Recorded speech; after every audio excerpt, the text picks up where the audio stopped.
Have you ever wondered what happens when the very tools meant to protect an online community actually start to push away its best people? Well, that's exactly what we're digging into today. It's a fascinating story from the world of AI art, all about why a top creator just walked away from the huge platform CivitAI and what it tells us about the invisible forces shaping our digital world. First, let's just start with a number, because it really sets the scene. 44,000. That is the insane number of downloads that models and tools from this one single creator got on CivitAI. So look, we are not talking about some casual user here. This person was a pillar of that community. So with that kind of success, you'd think they'd be there for the long haul, right? But nope, the creator, Zano, announced he was leaving. And his reason? He put it this way: an unseen friction has started to build, caused by the platform itself. So what in the world is this friction? Let's break it down. All right, so Section 1. Let's start with the event that kicked this whole thing off: a creator's goodbye. It's one of those moments that really forces you to think about the relationship between these giant platforms and the actual people who make them valuable. This is the big question, isn't it? What could possibly make someone so successful, so plugged into a community, just get up and leave?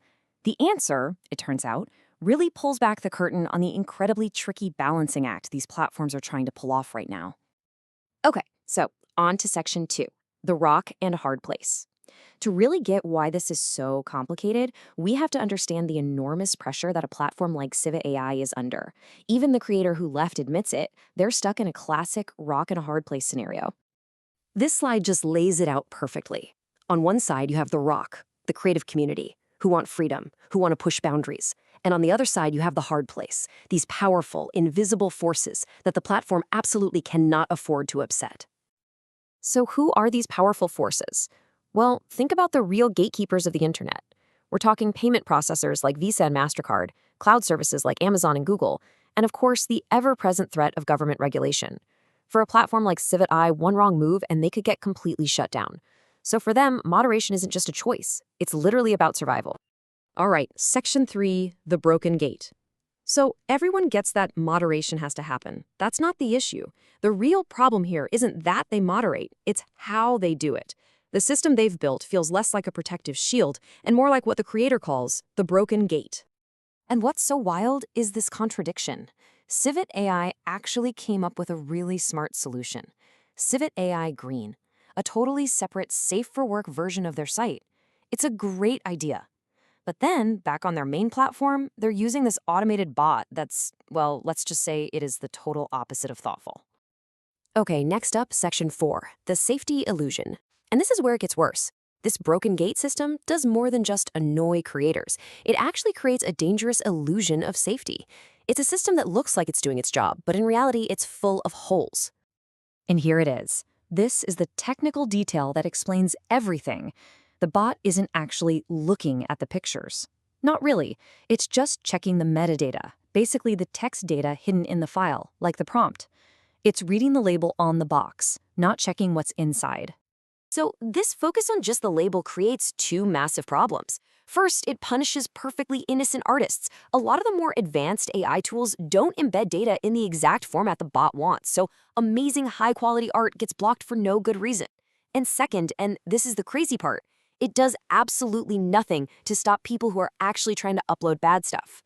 And you are not going to believe how easy this is to trick. Okay, so an image gets blocked because it's missing metadata. What does the system do? It just asks the user to type in the prompt manually. That's it. There's no check, no verification. Someone could upload something awful, type in the prompt, a picture of a cute puppy, and the bot would just say, okay, looks good, and approve it. It is the definition of security theater. So, Section 5. Let's look at Exhibit A, the bot's failures. This isn't just a theory, right? Let's get into the actual real-world examples the creators shared, because they really show just how bizarre and illogical this bot really is. First up, a render of Tifa Lockhart. You know, from Final Fantasy VII? Only one of the most famous video game characters on the entire planet. So the image, it was just Tifa, in her normal outfit, in a standard fighting pose. And the bot's reaction? It slapped the image with an XXX rating, the category they reserve for the most explicit stuff imaginable. This isn't just a little mistake. It is a total, catastrophic failure of the system's logic. Okay, this next one is a perfect example of how the bot has absolutely zero understanding of artistic context or different genres of art. So in this case, the art was a fantasy piece featuring a succubus. The bot flagged it as NSFW, but a succubus, by its very definition in mythology and fantasy, is a seductive creature. That's the entire point. That's like flagging a picture of a knight because it shows violence. The bot just doesn't get fantasy. And finally, this one might be the best one yet. This example shows the bot's complete and utter inability to understand artistic style and intent. Okay, get this.